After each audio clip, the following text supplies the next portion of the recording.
You set the supper down on the table and you hear it. That one buzz. You look up and there is a black speck on the rim of the casserole dish, and you cannot tell how long it has been there. You wave it off and it lands on the bread.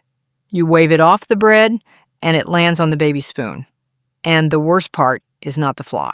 The worst part is the man in the white truck who came out last summer and charged you $120 for one single spraying and told you he would have to come back every month, every single month, for a problem that started with one open door.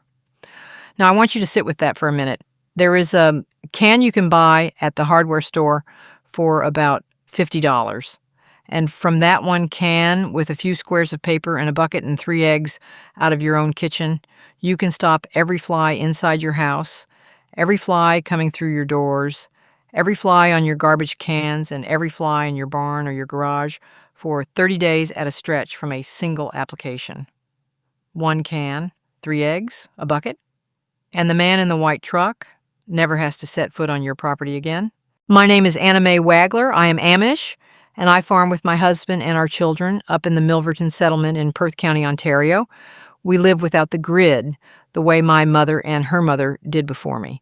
And we have kept flies out of this house for as long as I can remember, with a method that is mostly old and one piece that is new.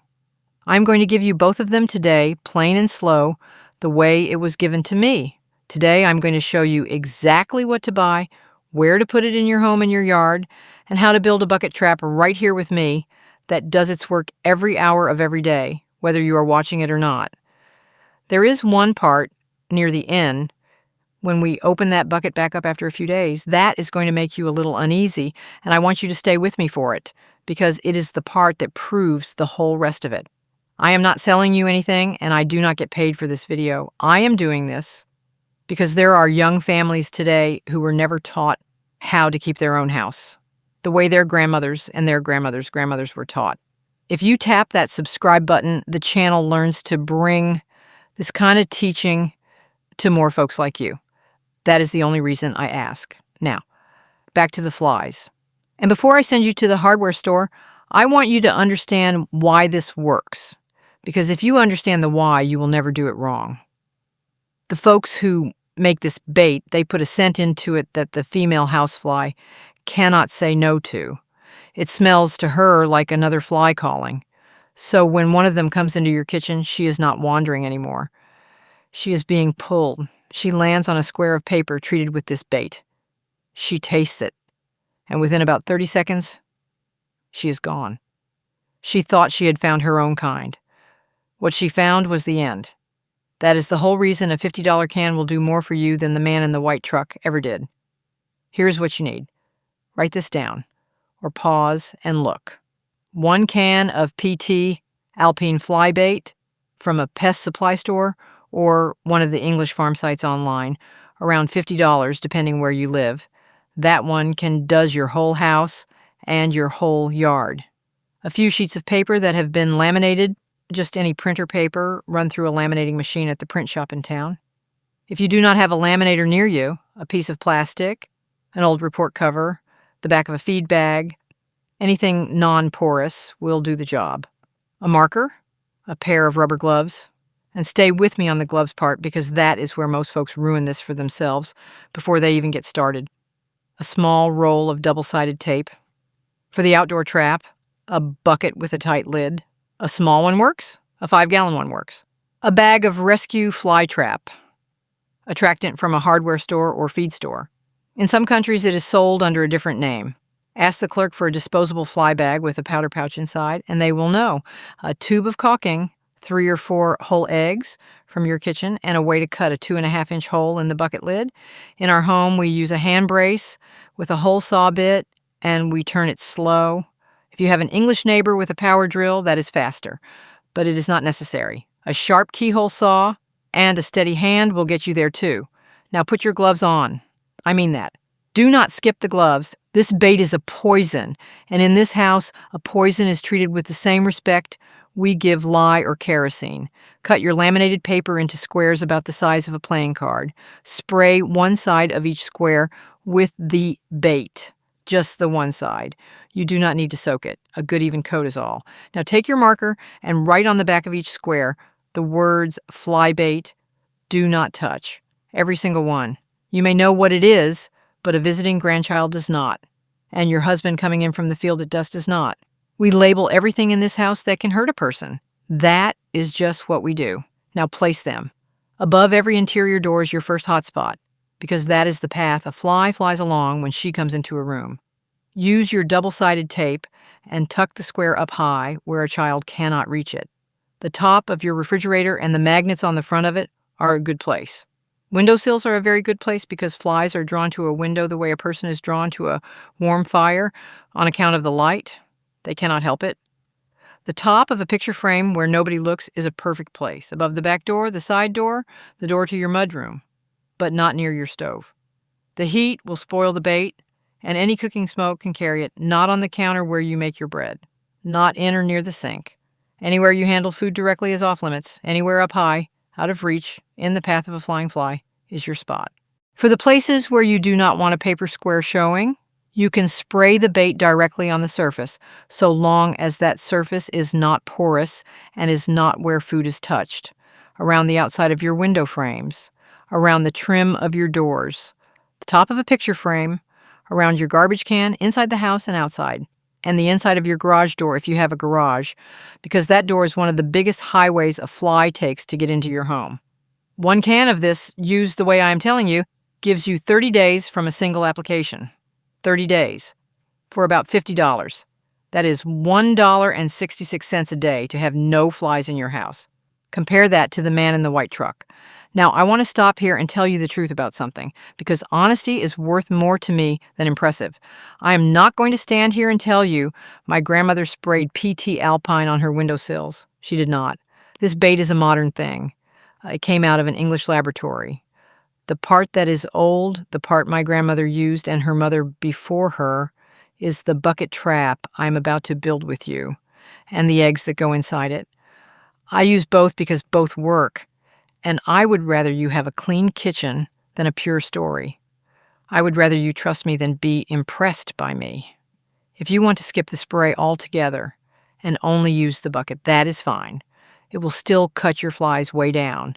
It will just not cut them all the way down, the way the two together will. And while I am being honest, let me clear up a thing I see often in the comments under videos like this one. The spray will not kill a fly that does not land on it.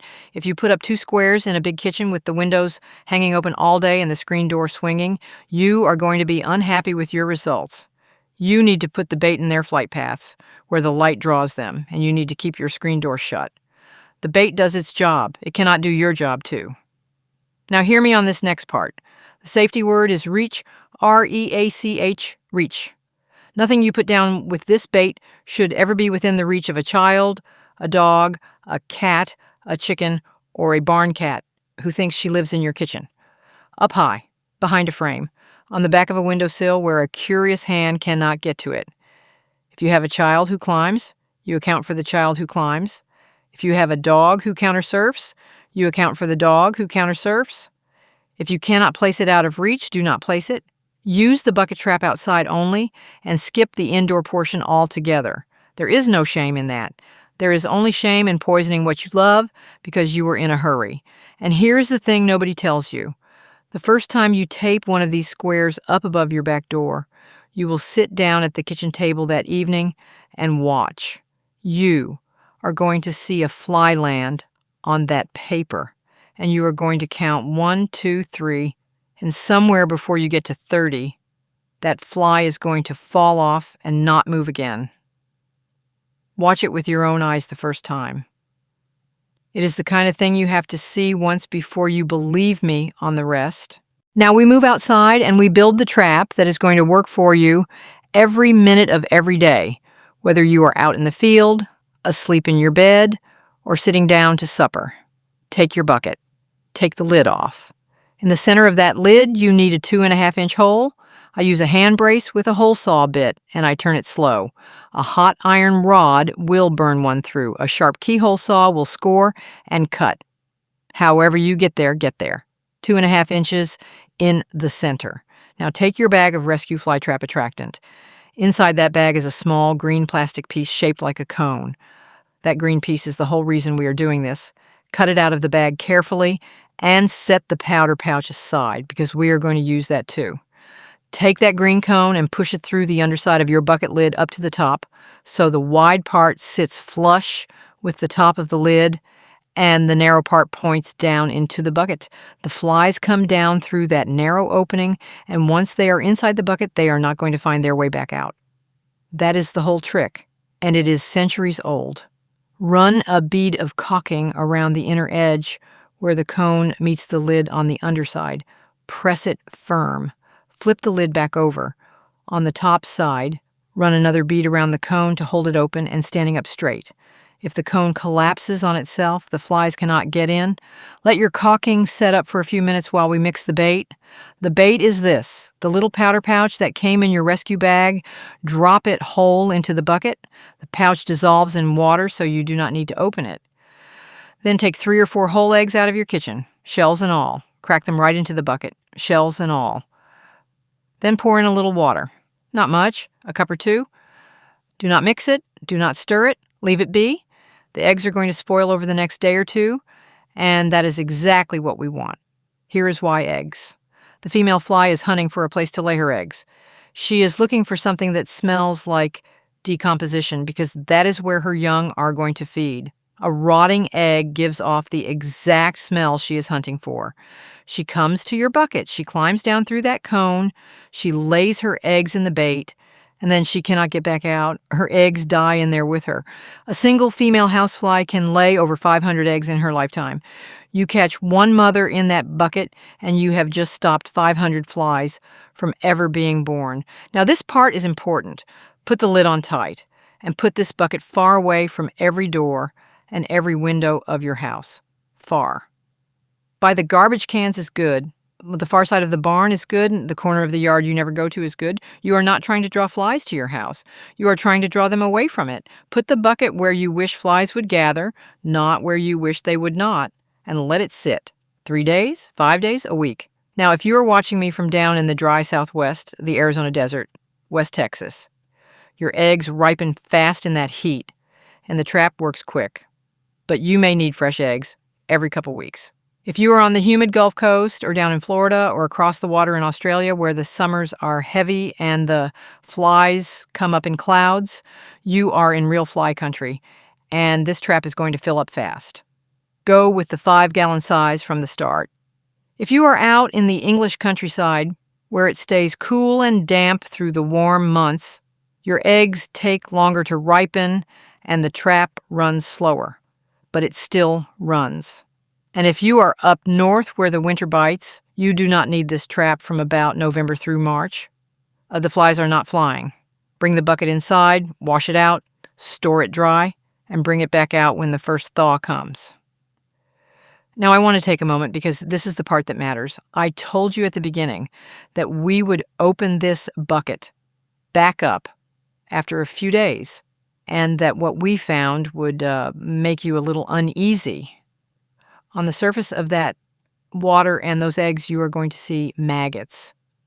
Writhing white maggots by the dozens, sometimes by the hundreds. I know that is an ugly word and an ugly sight, especially over morning coffee. But hear me, every one of those maggots was going to become a fly. Every one of those flies was going to lay 500 more eggs. By trapping one mother, you trapped a whole generation, and a generation after that.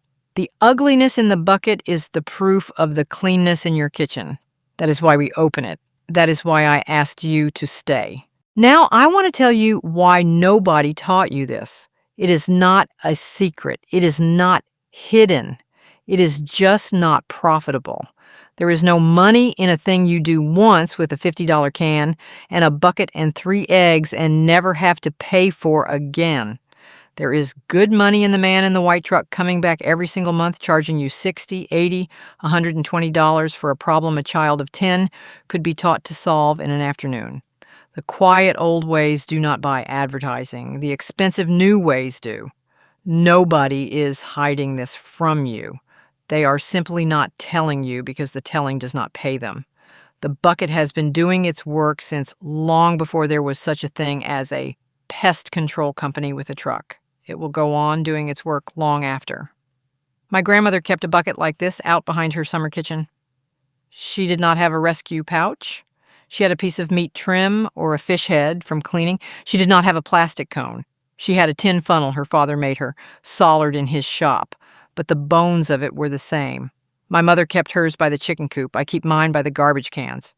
None of us wrote any of this down. It just moved from one woman's hands to another woman's hands. And so I am saying it out loud now where it can be heard. Because if I do not say it, the trail of it runs cold with my generation, and that would be a shame on us all. So here's what I want you to do this week. Go to the hardware store, get 1 can of PT Alpine Fly bait, get a bag of rescue fly trap attractant, get a bucket with a tight lid, get a tube of caulking, come home, put your gloves on, cut 4 or 5 squares of laminated paper, spray one side of each, label them on the back, and place them above every door, on the fridge, on your interior windowsills, and on the top of 2 picture frames. Build your bucket the way I showed you. Drop in the powder pouch. Drop in 3 or 4 eggshells in all. Splash in a cup of water. Snap the lid down and walk that bucket to the farthest corner of your yard. The one rule to remember is reach. Nothing within reach of a child or a creature. That is the whole thing. You will not have flies in your kitchen by next Sunday. And when next Sunday comes, I want you back here. Tell me down in the comments what the worst fly trouble of your life was. The summer your barn was overrun. The kitchen at a relative's house you could hardly eat in. The trip somewhere hot where you could not put your fork down without one landing on it. And then tell me what was in your bucket when you opened it and how many flies were still in your kitchen on the 7th day. If your grandmother had her own way of doing this, share it down there too. We are building something in those comments. A place where the old ways get written down so they do not run cold the way they almost did with me. I read every single one. The folks who built things with their own hands, the ones who never had a man in a white truck to call, they knew what we are only starting to remember. That a bucket and an egg and a square of paper used right will outlast every monthly bill the English ever invented. Go quiet, go careful, and go on now.